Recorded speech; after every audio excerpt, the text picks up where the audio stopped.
tamutunna illa wa antum muslimun. Wa qala ta'ala ya ayyuhalladzina amanu taqullaha wa qulu qawlan sadida yuslih lakum a'malakum wa yaghfir lakum dhunubakum wa man yuti'illaha wa rasulahu faqad faza fawzan 'azima amma ba'd. Fa inna asdaqal hadithi kitabullah wa khairal hadi hadi Muhammadin sallallahu alaihi wasallam wa syarral umuri muhdatsatuha fa inna kulla muhdatsatin fid dini bid'ah wa kulla bid'atin dhalalah wa kulla dhalalatin fin nari amma ba'd. Ikhwani fillah azakumullah wa iyyakum jami'an, teman-teman semua yang semoga Allah Subhanahu wa taala memberkahi waktu antum semua, memberkahi waktu kita, memberkahi lelah kita, yang pernah kita sampaikan bahwa kelak di mahsyar akan ada pertanyaan tentang umur yang telah Allah berikan untuk kita semua dihabiskan untuk apa?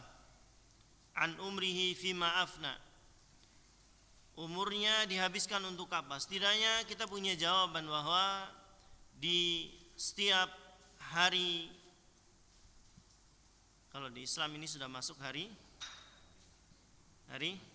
Sabtu ya, karena putaran hari itu ba'da maghrib ya. Kalau ya anggaplah ini masih hari Jumat ya, secara nasional kita di malam Sabtu setidaknya kita punya jawaban kelak di depan Allah Subhanahu wa taala bahwa ya Rabb, bahwa di dalam lelah saya mencari nafkah berjihad untuk keluarga kami, di tengah capek dan lelahnya yang seharusnya saya bisa pulang, tapi saya sempatkan untuk menuntut ilmu dari ba'da maghrib sampai isya. Setidaknya ini menjadi jawaban kelak di depan Allah Subhanahu wa taala. Di nama Nabi yang mulia sallallahu alaihi wasallam informasikan tentang hal ini, la tazulu qadama 'abdin yaumal qiyamati hatta yus'ala an arba'. Tidak bergeser salah seorang kaki hamba kelak di hari kiamat kecuali dia akan ditanya tentang 4 perkara.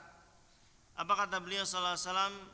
An umrihi fima afna wa an ilmihi fima fa'ala wa an malihi min aina tasaba wa fima anfaqa wa an jasadihi fima abla. Atau kama qala Rasulullah sallallahu alaihi wasallam.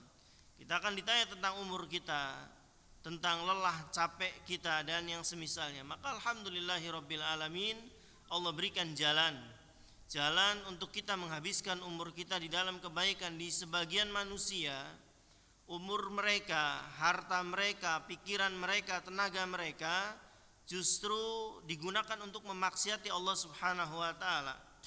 Ada yang hartanya yang banyak, dia bisa mengakses berbagai macam maksiat karena duitnya banyak. Dia punya jabatan pula, sehingga kemaksiatan mudah bagi diakses untuk dia. Ada jalannya, ada ruangnya, ada yang bisa menunjukkan kepada dia dan dia mampu untuk melaksanakannya. Maka ikhwani fillah azakumullah, ini bukanlah berita baik bagi kita. Karena Nabi yang mulia sallallahu alaihi wasallam beliau bersabda, innallaha idza arada 'alal abdihi al khaira ista'malahu. Nabi kita yang mulia sallallahu alaihi wasallam mengatakan, jika Allah menginginkan kebaikan atas seorang hamba, ista'malahu. Hadis ini sering saya ulang supaya masuk di hati kita bahwa jadilah kita pekerja-pekerja Allah Subhanahu wa taala yang jauh lebih kaya daripada bos manapun tentunya. Dia Al-Ghani, dia maha kaya. Dia Ar-Razzaq, dia maha pemberi rizki. Dia Al-Mu'ti, dia maha memberi. Dan Nabi katakan orang-orang yang Allah kehendaki kebaikan, ista'malahu, Allah akan mempekerjakan hamba tersebut. Para ulama menafsirkan mempekerjakan hamba tersebut maksudnya memampukan seorang hamba untuk dia bisa beramal. Ini poin penting teman-teman ya. Secara tenaga seumuran kita mungkin banyak, tapi belum tentu bisa berdiri sholat 3 rakaat ya, maghrib lalu disusul 2 rakaat dan seterusnya.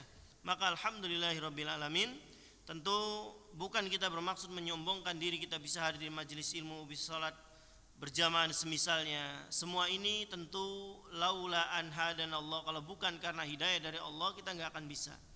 Karena sekecil apapun gerakan yang kita gerakan, sekecil apapun kedipan yang kita kedipkan, tentu atas izin dari pemiliknya, itu Allah Subhanahu wa ta'ala. Kita bisa ruku, kita bisa sujud, punggung kita bisa kembali ke posisi semula dan semisalnya, tentu ini izin dari Allah Subhanahu wa ta'ala.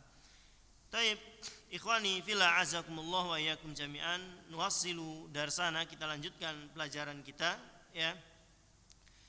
Dan malam ini sepertinya kita masuk ke bagian terakhir dari kitab tentang taubat ya. Dan mungkin juga kita ambil malam ini bab tentang sabarnya. Sabar sudah ya? Ustaz Dimas, ikhlas ya, beliau ikhlas. Taib. Ikhwani fillah azakumullah wa iyyakum jami'an, kita masuk ke hadis ke-24 ya, hadis ke-24 dari kitab Riyadh As-Shalihin ya. Dari sahabat Abu Hurairah ya, di sini penulis rahimahullah taala beliau mengatakan ya, hadis ke-24 beliau membawakan hadis yang sahih, bahkan derajatnya muttafaqun alaihi. Ya, artinya kesahihannya disepakati oleh Imam Bukhari dan Muslim. Dari sahabat Abu Hurairah ya, seorang yang paling banyak meriwayatkan hadis Nabi sallallahu alaihi wasallam, termasuk fuqara dan masakin di zaman Nabi sallallahu alaihi wasallam, orang fakir dan miskinnya, tapi Allah berikan keutamaan. Beliau mampu menghafal hadis Nabi jauh lebih banyak bahkan daripada istri-istri beliau. Jadi keutamaan Abu Hurairah yang harus kita tahu. Ya, nah saya jelaskan bahwa setiap kita punya porsi masing-masing untuk kita masuk surga. Ya, antum dengan kemampuan antum misalkan ngerekam sini, ya punya kemampuan merekam ini didengar oleh orang, pahalanya ke antum. Mungkin jalan itu antum masuk surga. Ya, apa saja yang bisa kita lakukan? Hanya mungkin sekedar nyalakan AC. Udah tahu nih, kajian ba'da maghrib sampai isya, ya. Biar teman-teman masuk sudah dalam kondisi adem, dah saya nyalakan. Meskipun mungkin sudah ada pengurusnya atau semisalnya, tapi Nabi sallallahu alaihi wasallam berpesan wala tahqiranna minal ma'rufi syai'a. Jangan remehkan kebaikan sekecil apapun. Kita enggak tahu, barangkali yang kecil itu memasukkan kita ke dalam surga. Dari sini kita jadi manusia yang bermudah-mudah, ini cuma perbuatan kecil saya lewat, enggak ya. Ada wanita pezina yang masuk surga hanya memberi minum seekor anjing. Ada laki-laki yang menyingkirkan ranting dari jalan, dia masuk dalam surga, dan yang semisalnya. Artinya ikhwani fillah azakumullah, Abu Hurairah masuk surga bukan dengan pedangnya, bukan dengan hartanya, karena dia beberapa kali lapar sampai pingsan gak bisa makan. Ya, dia masuk surga dari porsi ini. Maka betapa agungnya Abu Hurairah didoakan oleh triliunan lisan radhiyallahu anhu. Anna Rasulullah sallallahu alaihi wasallam qala, sungguhnya Nabi sallallahu alaihi wasallam bersabda, yadhaqullahu ila rajulaini yaqtulu ahaduhuma al-akhar yadkhulani al-jannah yuqatilu hadha fi sabilillah fayaqtul thumma yatubullahu 'alal qatil. Maka kata Nabi sallallahu alaihi wasallam di akhir hadis ini, fayustashhad. Nah, ini menarik ikhwani fillah, di sini ya, hadis yang menarik. Kata Nabi yang mulia sallallahu alaihi wasallam di sini menetapkan salah satu sifatnya Allah, dhahik namanya. Allah tertawa. Tentu dalam masalah ini ada batasan ya dari Allah di dalam Al-Qur'an, laisa kamitslihi syai', tidak ada yang serupa dengan Allah ya. Maka cukup kita meyakini, kata Nabi yang mulia sallallahu alaihi wasallam, Allah tertawa melihat dua orang pembunuh dan yang dibunuh dua-duanya masuk surga. Pembunuh dan yang dibunuh masuk surga. Ya.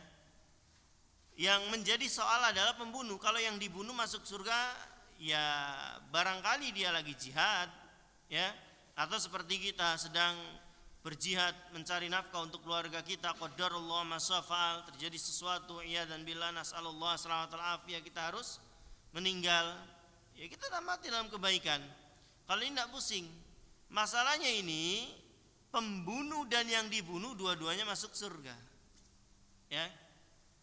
Bagaimana itu bisa terjadi? Di sini Nabi yang mulia sallallahu alaihi wasallam menjelaskan, Dan ini taubat itu luar biasa, ya.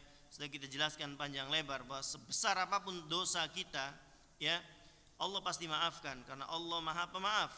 Sejahat apapun kita bicara dengan Allah, ya. Artinya urusan hamba dengan Allah sebesar apapun, sebanyak apapun, Allah akan maafkan. Bahkan dalam hadis qudsi Allah Subhanahu wa taala berfirman, Nabi bersabda, "Yabna Adam." Perhatikan di sini, ikhwah. "Yabna Adam, lau ataitani biqirabil ardi khotoya thumma laqitani la tusyriku bi syai'a." Apa kata Allah? "La ataituka biqirabiha magfiratan." Luar biasa di sini. Ya, hadis ini enggak saya sampaikan di lapas-lapas tuh, enggak saya sampaikan. Ngeri ya di sini.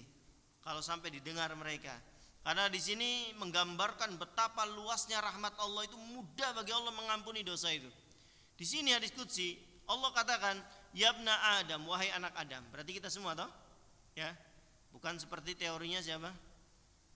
Darwin. Ya, katanya kita anak keturunan. Ya, monggo lah kalau mereka mau sih. Kita sih enggak, kita anak keturunan Adam. Allah memanggil kita dengan sebutan yang mulia, "Yabna Adam, wahai anak Adam. Lau ataitani, kalau engkau nanti di hari kiamat datang kepadaku biqirabil ardi khotoya, dengan dosa sepenuh bumi." Ya, enggak perlu dibahas lah, orang dosa kayak gini banyaknya ya mesti pendosa orang ini, ya. Apa kata Allah Subhanahu wa taala, "Wala tusyriku bi syai'a," tapi enggak ada dosa kesyirikan di dalamnya. Lihat kata Allah Subhanahu wa taala, dosa yang lain dia tabrak, ya. Ingat ya, hadis seperti ini bukan melegalisasi sebuah kemaksiatan, bukan, ya. Ini hadis menggambarkan luasnya rahmat Allah, ampunan Allah, dan bahaya dari dosa syirik. Di situ Allah syaratkan, seperti apapun dosamu, sebesar bumi, bahkan biqirabil ardi khotoya, thumma laqitani la tusyriku bi syai', tapi enggak ada dosa syirik di dalamnya. Apa kata Allah? La ataituka, diawali dengan huruf lam. Siapa yang pernah belajar bahasa Arab? Lam ini huruf apa ini? Harfu taukid. Allah janji, sungguh kata Allah, saya akan datangkan ampunan sebesar bumi pula. Dosa sepenuh bumi, ampunan sepenuh bumi. Nol. Begitu kita urusan dengan Allah tuh. Makanya saya berkali-kali bilang, yang repot adalah kita tuh urusan dengan manusia, ya. Apalagi urusan-urusan dosa yang dalam tanda kutip hutang, ya. Saya pernah cerita ke antum, ikhwani fillah azzaku, ada bapak-bapak nangis ke saya, anaknya zina, bukan dagang, bukan, suka sama suka, ya. Dan dengan tetesan air mengatai dia mengatakan bahwa inilah yang saya lakukan saat saya muda. Paham? Ya, ada sesuatu yang harus dibayar. Kapan Anda berzina dengan istri orang, siap-siap anak perempuan Anda, siap-siap istri Anda, siap-siap saudari Anda. Hutang. Repot urusan dengan manusia itu, repot, ya. Kita ke Allah dosa segimanapun tadi katakan, kalau ampun, minta ampun ke Allah, datangkan Allah ampunan semisal, nol. Tapi urusan dengan manusia itu repot. Serupiah aja repot kita urusannya, ya. Setelah kita bisa melewati sirot itu ada satu, bukan selamat. Orang selesai sirot, lewat sirot itu ada satu, ya. Sebutkan disinilah kambing yang ada tanduknya dibalas oleh kambing yang nggak ada tanduknya, saking adilnya Allah, ya. Artinya ada kambing yang ada tanduknya dulu dinyeruduk, kambing yang nggak ada tanduknya di sini dibalas. Di situ yang kata Nabi, atadruna manil muflis. Tahu nggak kalian siapa yang rugi tuh? Kata Nabi. Tahu nggak? Sahabat menjawab, yang rugi adalah yang dagang nggak dapat untung. Bukan, ya. Orang yang bentar lagi masuk surga nggak jadi. Kenapa? Wa dharaba hada wa syatama hada. Di dunia dia mukul fulan. Di dunia dia menyakiti fulan, menggibah fulan, makan harta fulan, nahan harta fulan dan semisalnya. Repot urusan dengan manusia itu, ikhwah. Ya. Jadi seminimalisir mungkin kita, ya, berurusan hal-hal yang haknya adami. Makanya kalau kita meninggalkan keluarga kita nanti bilang, barangkali masih ada urusan hak adami yang belum ditunaikan, baik hutang, janji ataupun sebagainya, mangga menghubungi, karena tahu kita urusannya panjang dengan manusia itu. Berbeda dengan urusan dengan Allah Subhanahu wa taala, antum istighfar dengan taubat-taubatan yang nasuha, sudah kita jelaskan syarat-syaratnya.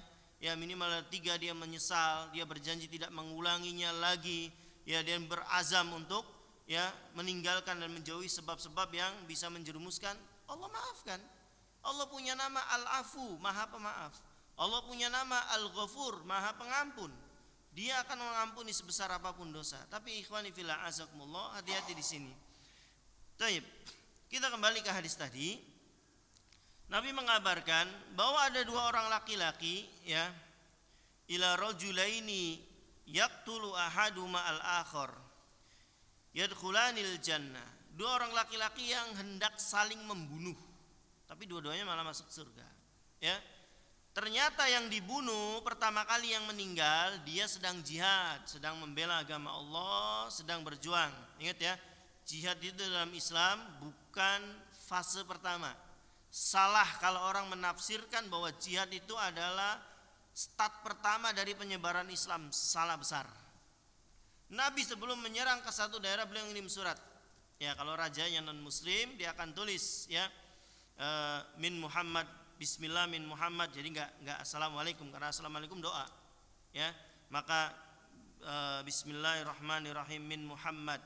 Ya, dari Muhammad, demikian aslim, taslam dan seterusnya isinya. Ya. Setelah dikirim surat, dikirim sampai kepada mereka, ditunggu waktunya. Dibiarkan mereka berpikir, bukan tak tunggu 5 menit ya. Enggak, tak serang, enggak. Ya. Bahkan Nabi masuk ke satu daerah, lihat dulu. Ini juga jadi bantahan nih bagi orang-orang yang mengkafirkan negara Indonesia nih, katanya tidak berhukum. Ini orang-orang bodoh yang tidak paham agama Islam. Ya. Nabi menghukumi satu negara Islam atau tidak cukup dengan suara azan. Sebelum subuh pasukan Islam sudah berada di sekitar yang akan diserang. Ini sedikit kita luaskan ya, supaya tidak gagal paham. Islam ini menyebar dengan pedang, salah besar. Rasulullah dengan akhlaknya yang mulia bikin orang-orang tertarik. Kisah itu tadi ya. Ketika terdengar suara Nabi katakan pasukan kembali, tidak boleh diserang. Ini ada orang-orang Islam di dalamnya. Artinya bukan dengan pedang kita disebarkan. Jadi jihad ini adalah puncak. Jadi kalau sudah didakwah tidak mau, ya dikasih nasihat tidak mau, maka step terakhir adalah disuruh bayar jizyah. Tidak mau juga maka diperangi. Ya, dan ini sah legal dalam agama kita tentunya. Tapi tentu dengan ilmu-ilmu yang ada, bukan sebagaimana orang-orang sekarang yang jihadnya ya bukan jihad itu. Ya, bukan mati syahid. Mereka apa? Matinya mati sangit. Atau mati sangit enggak? Matinya kena bom sendiri. Beda. Kalau sahabat Nabi, mereka matinya sama orang kafir, terbunuh oleh orang kafir. Kalau mereka yang membunuh mereka siapa? Diri mereka sendiri. Ini sedikit aja. Jadi yang satu ini yang terbunuh dia sedang jihad. Saat itu lawannya orang kafir. Dia belum masuk Islam. Singkat cerita, kapan hari kapan waktu Allah berikan hidayah, dan teman-teman semua sedikit ya. Hidayah ini mahal. Demi Allah, tidak ada yang lebih berharga yang Allah berikan di dunia ini lebih dari hidayah. Saya jelaskan pelan, ini penting. Ya. Pertama, hidayah ini milik Allah Subhanahu wa taala. Ya. Hidayah tidak didapat dengan nasab seorang, enggak ada. Saya ambil contoh. Ada enggak anaknya Nabi yang kafir?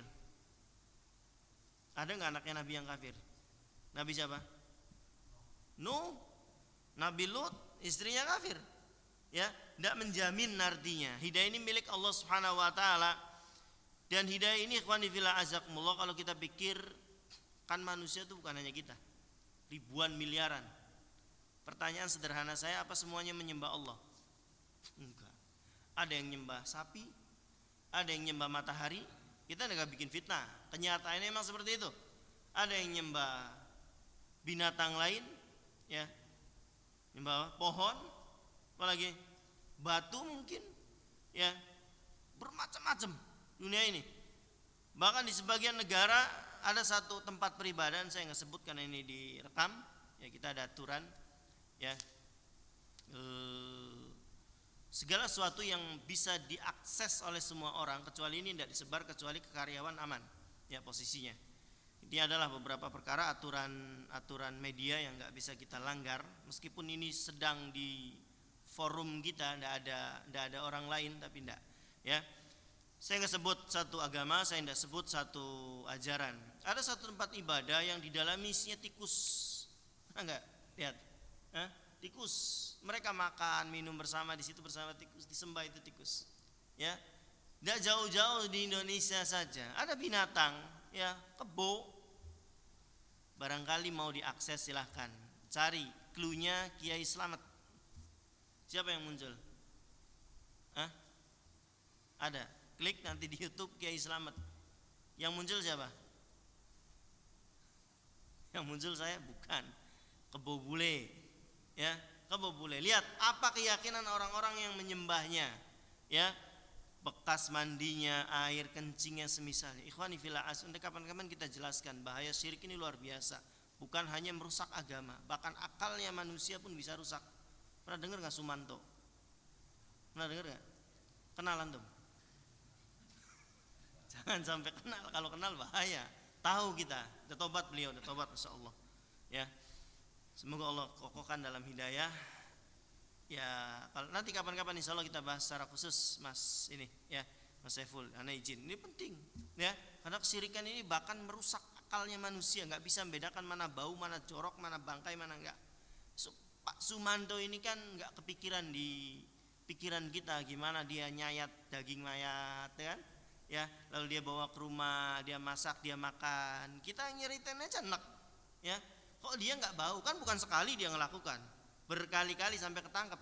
Artinya ada sesuatu yang merusak tabiat manusia dia. Normalnya manusia nyium, kalau antum pernah ngurusin jenazah, kami udah biasa, ya. Datang, Ustaz, udah dimandikan, meninggal pagi, siang nggak dimandikan, terus sore udah berubah itu aroma. Udah, makanya kalau teman-teman lihat jenazah itu kalau sudah dikafani, kasih kapur baru segala macam, meski dibawa keranda itu dipasti kasih apa? Kayak air gitu, ya, karena semut nyemutin dia, bau. Ya mungkin hidung kita ndak sepeka binatang. Tapi artinya ikhwani fillah, kapan-kapan kita bahas ini penting, ya, bahwa syirik ini bukan hanya merusak agama, bahkan fitrahnya manusia pun terusak. Tapi kita kembali dulu teman-teman, azakumullah wa iyyakum jami'an, ya, dari masalah tobat ini. Karena ini hadis terakhir ya di bab ini. Yang pertama singkatnya dia terbunuh karena sedang jihad. Yang kedua, ya, dia masuk Islam, dapat hidayah dari Allah. Tadi katakan hidayah itu mahal, ya, hanya milik Allah, bukan milik para nabi, bukan. Karena ada anaknya nabi yang tidak masuk Islam. Anaknya nabi siapa? Nuh.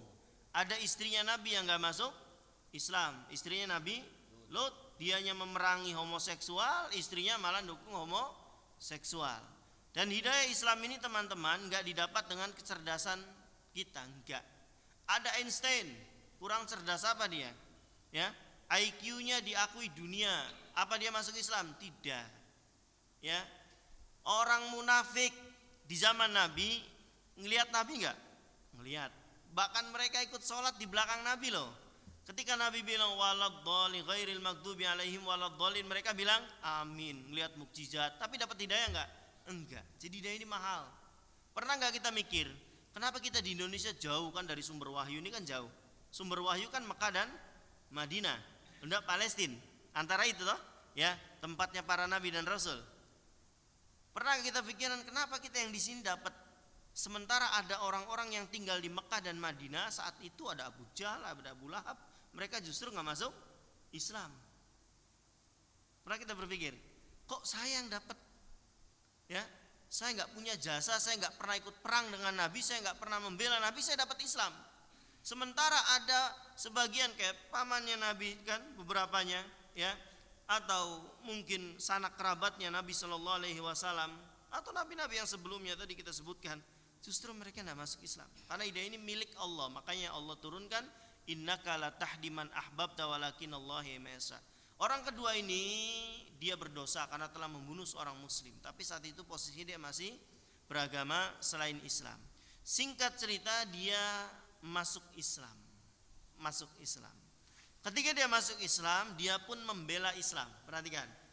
Ketika dia membela Islam di medan jihad, dia pun terbunuh. Paham? A dan B bulat, ya. A Islam, B saat itu masih beragama selain Islam. Yang A-nya terbunuh. jelas masuk Islam karena dia mati dalam membela agama Allah. Yang B-nya dia masuk Islam dan membela Islam, dia pun terbunuh. Ini kata Nabi SAW, pembunuh dan yang dibunuh dua-duanya masuk Islam. Kalau yang dibunuh awal wajar, pembunuh bisa masuk Islam karena taubat kepada Allah. Lagi-lagi taubat ikhwani fillah azakumullah yang bisa menghapuskan dosa-dosa kita sebelumnya, dan Allah maha luas rahmatnya atas kita semua. Dan jangan pernah berputus asa dari rahmatnya Allah sebesar apapun. Ini ada pertanyaan bagus nanti ini, ya. Tidak apa-apa, kita langsung dari Mas atau Mbak ya, Ade tuh. Soalnya nama saya juga Ade Dwi Sulmansa tapi laki-laki. Ya, Mas sajalah saya panggil. Ya, ini pertanyaan dari Mas sama. Ini materi kita juga, ya. Ustaz, mohon dijelaskan perbuatan atau amalan agar kita bisa istiqomah setelah bertaubat, ya, agar tidak melakukan atau terjerumus kembali. Ya, terima kasih Ustaz. Sama-sama. Barakallahu fikum untuk penanya. Ini sekaligus ya menjadi materi kita bahwa ikhwani fillah azza sangat memungkinkan bagi seorang hamba terjerumus dalam satu maksiat yang sama. Ingat, dalam satu maksiat yang sama, terutama maksiat-maksiat yang mengandung kenikmatan. Zina itu akan berulang. Apalagi gayung bersambut nanti, ya.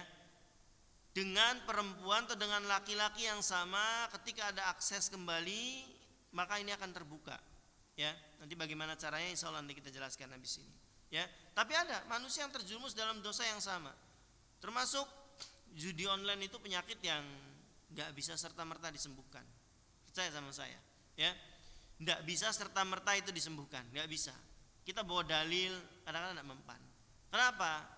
Dia sudah merasakan nikmatnya, pasang 100.000, dapatnya berapa? Yang jawab ketahuan ini. Dapatnya berapa? Kira-kiranya aja lah, ya. Berapa? Berapa Mas? Hah? Kalau pasang 100, berapa sih pasang gitu? Bisa 100 perak. 100.000 dapat 2 juta. Pernah dapat Pak? Kira-kira lah, kurang lebih. Ya kan nikmat, ya nikmat gitu tuh. Hilang-hilangan. Ini penyakit-penyakit atau maksud-maksud mengandung candu. Ya biasanya. Ada yang nggak nyandu, ya artinya memang kondisinya rawan dia terkena rasa sakit seperti doyan candu berkelahi, nggak ada. Orang kalau nggak mukul kepukul. Ala kulli hal, pertanyaan mendasarnya bagaimana agar kita bisa istiqomah dalam taubat. Ingat ya teman-teman, bahwa nggak ada dosa yang sudah begitu saja ketika kita nggak taubat, maksud saya. Udahlah, aman kok, enggak. Kapan hari, kapan waktu, kapan jam, kapan hari, kapan minggu Allah akan balas dosa itu. Nggak ada yang nggak biasa saja. Yang tiba-tiba harta antum hilang, tiba-tiba anak antum sakit, tidak ada hujan, tidak ada angin, dia anak demam, tidak jelas kenapa awalnya dikasih obat juga tidak mempan, anak yang sama dikasih obat tapi sehat, misalkan anak orang, hati-hati ya, karena kata Allah ma asobam min musibatin fabima kasabat aidikum wa ya'fu an kasir. Musibah apa saja yang mengenaimu, kata Allah, itu hasil dari dosamu sendiri. Jadi jangan salahkan orang. Baik, bagaimana kiat istiqomah? 1, berdoa kepada Allah Subhanahu wa taala agar Allah menguatkan langkah kita menuju kebaikan. Doanya gimana? Dalam Al-Qur'an sudah ada, insyaallah hafal semua. Doa agar istiqomah apa? Rabbana la tuzigh qulubana ba'da idh hadaitana. Terus wahab lana min ladunka rahmah innaka antal wahhab. Kalau dari hadis apa? Jangan remehkan doa juga. Ini pertama. Enggak ada lagi, karena pemilik hati manusia itu siapa? Allah. Bukan hanya pemilik hati, seluruh yang ada di kita milik Allah, termasuk hati. Yang kadang besok kuat tuh ada godaan apapun enggak oyek dia. Kapan hati, kapan hari, kapan waktu goncang lagi. Demikian hati ini. Ya, makanya Nabi sallallahu alaihi wasallam berdoa, ya muqallibal qulub atau qalbi, tsabbit qalbi ala dinik. Allahumma musarrifal qulub, sarrif qulubana ala taatik. Jadi yang pertama, bagaimana solusinya agar istiqomah? Tentu berdoa kepada Allah sang pemilik hati agar hati kita ditetapkan di dalam kebaikan. Di antara yang pernah saya katakan, nantilah saya japri ke Mas Saiful, teman-teman kalau bisa dihafal doa-doa ini, doa-doa yang nggak boleh ditinggal, dan Nabi nggak pernah meninggalkan doa seperti ini. Ya muqallibal qulub tsabbit qalbi ala dinik, Allahumma musarrifal qulub sarrif qulubana ala taatik. Wahai yang membolak-balikan hati, tetapkan hati kami di atas agamamu. Ya, karena begitu mudah manusia tercabut keimanan ini, begitu mudah. Ya, ada yang kata Nabi SAW, malam dia muslim, pagi hari dia sudah menjadi murtad. Ya, karena hati ini nggak tahu kita ikhwani fillah azakumullah. Seperti Umar bin Khattab, justru kebalikannya, sangat membenci Islam. Justru di siang hari, di tengah teriknya matahari, dia malah masuk Islam. Ya, tidak ada yang memaksa dia, tidak ada yang mengintimidasi dan semisal. Ini hidayah ikhwani fillah azakumullah. Dan hati manusia senantiasa berbolak-balik, maka minta kepada Allah, Allahumma musarrifal qulub sarrif qulubana ala taatik. Ya Allah yang memalingkan hati, palingkan hati kami kepada ketaatan. Atau ada doa Nabi SAW yang kalau teman-teman perhatikan, kalau saya naik mimbar Jumatan, saya pasti baca doa ini. Ya, apa doanya itu? Allahumma inni as'aluka fi'lal khairat. Siapa yang hafal doa ini? Panjang doanya memang. Mas Saiful, nanti teman-teman barangkali minat, tak kirim doa ini. Insya Allah doa ini bermanfaat sekali. Ya, bahkan kata Nabi, ajarkan keluargamu doa ini. Ya, apa doanya? Lihat, simak baik-baik. Ya, Allahumma inni as'aluka fi'lal khairat wa tarkal munkarat. Ya Allah, saya minta kepadamu seluruh kebaikan agar saya bisa melaksanakannya. Saya minta kepadamu untuk saya bisa melaksanakan semua kebaikan yang ada. Ya tentu semampu kita. Ya, wa tarkal munkarat. Ya Allah, bantulah saya untuk meninggalkan semua maksiat. Ya, maksiat yang bisa saya lakukan atau maksiat yang tidak bisa saya lakukan. Ada maksiat yang nggak bisa dilakukan. Ya, ada orang mau zina nggak punya duitnya, nggak ada yang mau ke dia, tapi hamnya, keinginannya untuk zina. Catat dosa seperti ini. Ya, sebaliknya yang hebat adalah yang mampu, duit ada, jabatan ada, akses ada, tahu tempatnya, tahu cara transaksinya dan semisalnya, dia nggak gunakan. Ini yang hebat. Ya, maka diminta kepada Allah, wa tarkal munkarat. Ya Allah, bantulah saya meninggalkan semua maksiat. Karena teman-teman perlu kita ketahui bersama bahwa meninggalkan maksiat ini berat. Ya, apalagi tadi maksiat yang berhubungan dengan syahwat. Ya, syahwat kita repot.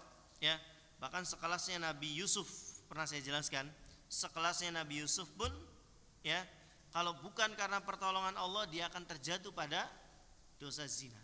Ya, dalam Al-Quran Allah katakan, ya wajar. Yusuf manusia normal pada umumnya, dia punya syahwat. Bahkan syahwatnya para nabi dan rasul itu dikatakan ya bisa beberapa kali lipat dari manusia. Ada yang bilang 10 kali lipat. Ini wajar saja, dia manusia normal pada umumnya, pun normal. Makanya tatkala istri raja ini mengajak berzina, apa kata Allah? Walaqad hamma bihi wa hamma biha. Ya, tatkala istri raja ini ingin dan Yusuf pun ingin. Di situ Yusuf pun ingin. Ya, kenapa? Ya tadi, butuh pertolongan Allah untuk meninggalkan maksiat, enggak bisa enggak. Sama ketika melaksanakan perintah pun butuh pertolongan Allah. Saya nanya deh, jujur aja sekarang. Siapa hari ini yang udah istighfar 100 kali? Mas Saiful? Dari subuh sampai sekarang, bukan ba'da sholat ya. Bukan ba'da sholat, kalau ba'da sholat wajar. Ini istighfar benar-benar menuruti perintah Nabi, ya ayuhan nas tubu ilallahi taubatan nasuha fa inni la astaghfirullah fil yaumi mi'ata marra. Manusia, istighfarlah kalian kepada Allah, taubatlah kalian kepada Allah. Saya saja, kata Nabi, istighfar kepada Allah 100 kali dalam sehari. Berarti perintahnya Nabi. Itu kan enggak berat, maksud saya. Enggak diminta kayak umroh puluhan juta, tenaga juga besar, waktu juga banyak, ya toh? Ya, atau perkara-perkara lainnya. Istighfar tuh pernah saya bilang ke antum, enggak sampai 5 menit loh. Demi Allah. Saya udah coba hitung. Astagfirullah, astagfirullah. Jangan cepet-cepet juga, enggak niat. Astagfirullah, astagfirullah, astagfirullah. Orang minta ampun enggak niat gitu. Kita ngobrol sama bos kayak gitu cepetnya ya di keplak. Ngomong apa nih kamu nih? Ya kan? Masa minta ampun ke Allah kayak gitu? Enggak. Astagfirullah, astagfirullah. Sambil kapi. Ya Allah ampunilah saya, ampunilah saya. 100 enggak sampai 5 menit saya hitung. Ya 4 menit sekian. Ya anggaplah 5 menit 6 menit. Dan enggak ada tenaga gitu yang kita keluarkan. Enggak ada harta yang kita keluarkan. Berapa bayarnya istighfar? Enggak ada. Tenaga yang enggak ada. Tapi kan nyatanya enggak bisa gitu maksud saya. Kenapa enggak bisa? Padahal berdiri di dalam pabrik berjam-jam bisa kan? Bisa. Ya ngangkat berjam-jam juga bisa. Kenapa yang 5 menit gak bertenaga, gak bermodal, gak bisa? Satu judulnya, kita gak ditolong oleh Allah. Makanya Nabi minta ke Allah, ya Allahumma inni as'aluka fi'lal khair. Ya Allah, saya minta dibantu untuk bisa melaksanakan semua ketaatan. Sekecil apapun kita gak bisa loh. Ya, teman-teman ini perhatikan. Jadi jangan jadi manusia saya sehat walafiat kok, tenang aja. Bisa kata siapa? Yang sehat, yang kuat belum tentu bisa berdiri sholat. Lihat, ya, nggak bisa. Karena urusan ketaatan ini urusan Allah Subhanahu wa Ta'ala. Artinya Allah bantu, Allah bisa. Ya kayak haji puluhan juta, ya, bahkan yang furoda sampai sekian ratus juta. Di sananya bukan untuk leha-leha, untuk berdesak-desakan, untuk capek-capek di sana. Tapi bagi orang yang ditolong oleh Allah, ya keluarkan dengan ringan, hatinya ringan, dia senang dan semisalnya. Maka Nabi SAW meminta kepada Allah diantaranya 2 tadi. Allahumma inni as'aluka fi'lal khairat wa tarkal munkarat wa hubbal masakin. Dan ya Allah, jadikan saya cinta kepada orang miskin. Nah ini menarik doa ini. Ya, maka ini himbauan aja ya, karena saya bukan atasan teman-teman ya. Kita himbau aja, dihafal doa ini, beneran. Ya, doa ini manfaatnya luar biasa. Saya semenjak dengar doa ini di semester 2 dulu di pondok, tak hafal sampai detik ini. Bahkan tiap Jumat kita baca. Ya, kalau untuk perhatikan kalau saya naik mimbar, saya pasti baca doa ini. Ya, untuk kita semua, dhamirnya saya ganti, Allahumma inna nas'aluka fi'lal khairat wa tarkal munkar dan seterusnya. Wa hubbal masakin, ya Allah jadikan saya cinta kepada orang miskin. Pertanyaannya, kok Nabi minta sih cinta ke orang miskin? Ada yang bisa jawab enggak? Kenapa? Kan rata-rata kita mau dekatnya dengan orang kaya. Minimalnya kalau dia makan kita diajak, gitu kan? Ya, kok Nabi minta dekat dengan orang miskin? Kenapa? Hah? Kenapa? Wa hubbal masakin lagi bahasanya. Jadikan hati saya cinta kepada orang miskin. PR aja ya kayaknya. Ya. Ya, karena jelas ikhwani fillah azakumullah, pertama orang miskin jauh lebih cepat masuk surga daripada kita. Kenapa? Ya. Ya, jelas karena hitungan mereka jauh lebih sedikit daripada kita, ya. Taruhlah mereka seumur hidup mereka dikasih 100 juta seumur hidup. Kita dikasih 1 miliar kan lebih lama hitungannya, auditnya kan lebih lama. Sudah sederhananya pemikirannya gitu. Belum yang lain-lainnya. Maka Nabi SAW berharap bisa mencintai mereka. Maka ikhwani fillah azza, panjang pembahasan ini.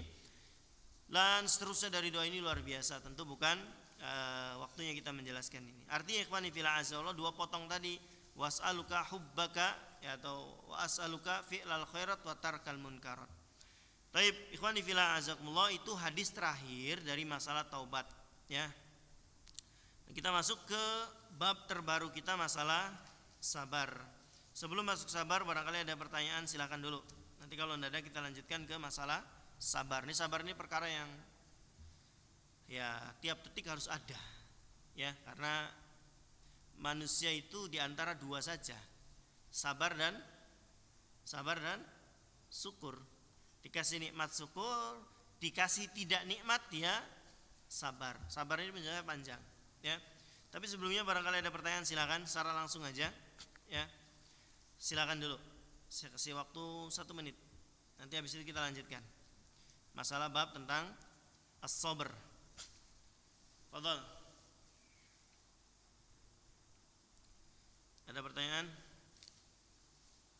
pertanyaan tadi udah saya jawab. Nah, ini Mas Saiful tentang istiqomah. Oh, yang pertama tadi belum dua ya. Bismillah. Yang pertama dia berdoa kepada Allah agar Allah menguatkan dia di atas ketaatan kepada Allah Subhanahu wa taala sebagaimana Nabi juga minta ya, bahkan di pagi dan sore, ya Hayyu ya Qayyum bi rahmatika astaghitsu. Terus aslih li sya'ni kullahu wa la takilni ila nafsi tarfata ainin. Wahai yang maha hidup dan berdiri sendiri, dengan rahmatmu saya mohon pertolongan. Ya, asli li sya'ni kullahu, perbaiki seluruh urusanku, urusan duniaku dan urusan agamaku, dan jangan engkau tinggalkan saya meskipun sekejap mata. Ini doanya Nabi sallallahu alaihi wasallam. Juga ba'da salat. Ya, habis salat loh, bukan habis maksiat, bukan habis tidur, bukan habis lalai. Habis salat Nabi minta kepada Allah apa? Dibantu untuk taat. Habis sholat Nabi minta dibantu oleh Allah untuk tetap taat. Apa doanya? Dizikir. Apa doanya? Allahumma a'inni ala dzikrika wa syukrika wa husni ibadatik. Ya Allah, Allahumma a'inni, ya Allah tolong saya ya agar saya bisa bersyukur, memperbaiki ibadahku dan yang semisalnya. Ini Nabi sallallahu alaihi wasallam minta. Ini kiat yang pertama. Yang kedua, ikhwani fillah azakumullah, memutus semua jalan yang bisa menjerumus kepada maksiat itu. Putus. Ya. Kalau dia punya kecenderungan, kan pernah saya bilang, kita itu punya potensi di mana kita akan punya dosa masing-masing. Pernah saya katakan, ada orang nggak bisa pegang jabatan, ada orang pegang jabatan, masya Allah, tapi giliran bersinggungan dengan wanita, tumbang dia. Ya, ada orang dengan wanita dan jabatan kokoh dia, sekalinya dipegangin uang, tumbang dia. Ya, maka kita kan punya porsi masing-masing nih. Saya lemahnya di gini nih, saya nggak bisa dikasih amanah tuh nggak bisa. Ya, saya kalau dikasih amanah cenderung memanfaatkan amanah tersebut untuk pribadi yang semisalnya. Saya ini nggak bisa berurusan dengan perempuan. Dah, di sininya ngebul terus dia, nggak bisa sudah, nggak bisa. Ya sudah jangan. Kita tahu kenali diri kita ini lemah di posisi ini, jangan sudah bersinggungan.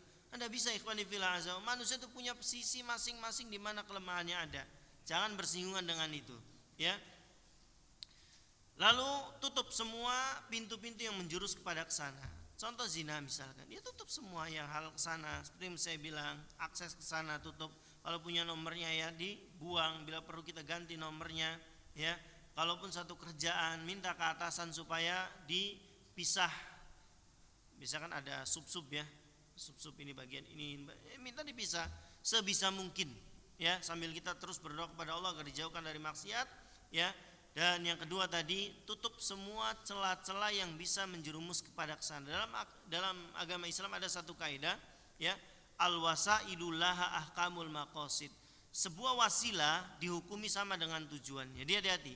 Wasilah ini kalau tujuannya udah jelek, tutup. Wasilahnya juga tutup. Ya, dipagar semuanya. Apa saja, ya. Hal-hal kita tidak bisa megang uang, maka tutup pintu-pintu yang menyebabkan kita megang uang orang, tutup.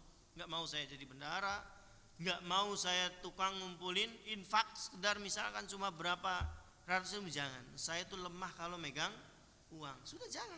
Ya, ini yang terbaik. Ini sebagai bukti, ya Allah, saya nggak mau terjerumus pada dosa yang sama. Yang ketiga, ikhwani fillah azakumullah wa iyyakum jami'an, berteman dengan orang-orang yang soleh. Ini penting, ya. Minimalnya tuh gini, maksudnya, kalau kita salah, malu. Kalaupun dia nggak berani negur saya, contoh, ya, kita sebagai seorang atasan misal, kita sebagai seorang atasan punya beberapa pasukan di bawahnya, anak buah di bawahnya, ya. Di antara mereka ini ada 5 orang solehnya, tahu kita taat ya, ini orang benar, semisalnya. Otomatis dia secara negur lisan tidak beranilah. Kata kita punya kudroh, kita punya kekuatan secara keuangan, kita punya kekuatan secara jabatan. Yakin dia nggak berani negur. Tapi minimalnya kita ketika berbuat dosa di depan dia, tidak enak lah. Ada fulan, dan kita kan sering begitu, ya, nggak enak. Mas Saiful mau ngomong macam-macam, ada ustad, misalkan, nggak enak nanti aja ngobrolnya ada ustad. Misal lagi ngobrol punya rencana, malam minggu kita karaokean di mana ya? Ya, terus nyawa LC-nya berapa? Oh LC, ustad tahu LC tahu, tahu. LC itu apa? Lisensi. Ya tahu. Saya tahu ada aplikasi ini itu. Oh Ustaz, enggak mesti. Wah, ada orang tobat-tobatan, Ustaz begini, dulu kita begini. Dan mesti kita juga harus seperti itu. Enggak enak, oh ternyata ada fulan nih, janganlah, enggak enak, kita hormati dia. Artinya gitu.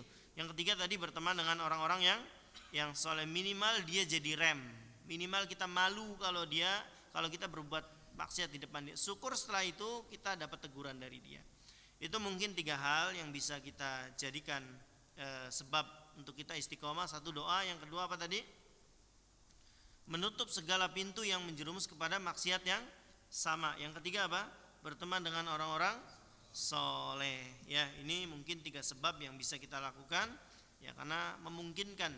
Kata Allah Subhanahu Wa Taala, kita akan terjerumus di dosa yang sama. Jatuh lagi di situ, minta ampun lagi, jatuh lagi di situ aja dia jatuhnya. Ya, penyakit. Ada satu penyakit juga, kata para ulama, ini penyakit yang sulit disembuhkan. Al-istimna dalam bahasa Arabnya. Istimna itu kalau di kita onani. Ini penyakit juga tidak bisa disembuhkan sembarangan. Ya, butuh kesungguhan yang luar biasa penyakit ini. Ya, ini termasuk penyakit yang tadi. Oh, saya tidak dinetralkan di otak saya, tidak zina, saya nggak ngerugiin orang. Ya, saya tidak zolimi orang dan semisalnya. Di dalam agama kita sesuatu yang dilarang, al-istimna, ya, kecuali di kondisi-kondisi tertentu misalkan. Tapi ikhwani fillah, kondisi tertentu itu misal ada orang suami istri yang belum Allah karuniakan keturunan, ya, berhubungan normal tidak bisa, maka bisa dengan cara seperti itu, diambil sampel spermanya, itu kan cara, ya, misalkan, itu tidak masalah kalau seperti itu. Tapi artinya ikhwani fillah azakumullah, itu yang mungkin bisa saya sampaikan. Insyaallah pekan depan kita masuk ke bab tentang sabar. Ini bab yang bagus banget bab ini. Kita juga akan berpanjang-panjang di bab ini karena sabar ini ya terus tiap detik, tiap menit kita akan menjumpai rasa sabar. Kita ibadah juga harus sabar, kita meninggalkan maksiat juga harus sabar, kita kena musibah juga harus sabar. Baik, ikhwani fillah azakumullah, mungkin sampai sini karena sudah isya, ya. Pertanyaannya boleh, barangkali masih segan dengan saya, ya, pertanyaan langsung bisa lewat Mas Saiful, beberapa juga masuk ke HP saya dari beliau, enggak apa-apa. Ya, barangkali masih syukur sih yang laki-laki langsung aja lah. Ya, misalkan ada pertanyaan tuh silakan aja. Ya, silakan. Alhamdulillah. Pakai mic, Pak. Ustaz. Ya. Emang tadi bilang sabar kan? Kayaknya gampang bukan mudah. Tapi sebenarnya itu berat, Ustaz. Berat banget. Bicaranya gampang, Ustaz. Bicaranya gampang. Tapi menjalani itu susah. Sahih. Itu saya butuh kiat-kiatnya, Ustaz. Tiap kiat-kiatnya nanti berarti pekan ketiga lagi. Ya Mas Ibu. Karena itu Bisa sabar itu, Ustaz. ya, nanti insya Allah ada di sini juga. Terutama kita akan bahas macam-macam sabar, ya, macam-macam. Yang disebut sabar itu apa? Ada orang sebulan kena musibah, ya toh, baru bilang sabar, itu bukan sabar. Itu bukan sabar. Itu sudah nggak kuat ngelawan aja udah. Sudah saya sabar. Udah sebulan awalnya udah ngamuk ke Allah, ya, udah marah-marah ke Allah. Kenapa sih? Bahkan ada ucapan udah sholat udah puasa Senin Kemis juga udah. Kenapa masih kena musibah? Ada, nanti kita jelaskan insya Allah. Ya, sabar aja berarti 3 minggu ke depan. Misal kalau dibahas sekarang jam 9 kita, Pak. Kasihan teman-teman. Insya Allah, mohon maaf, insya Allah nanti di pekan ketiga berarti Mas Saiful. Ini kan pekan 1, pekan 3 tuh. Insya Allah. Taib, barakallahu fikum. Itu saja yang bisa kami sampaikan. Afan barangkali ada kata-kata yang tidak berkenan di hati antum. Kita akhiri dengan doa kafaratul majlis. Subhanakallahumma wa bihamdika asyhadu an la ilaha illa anta astaghfiruka wa atubu ilaik. Assalamualaikum warahmatullahi wabarakatuh.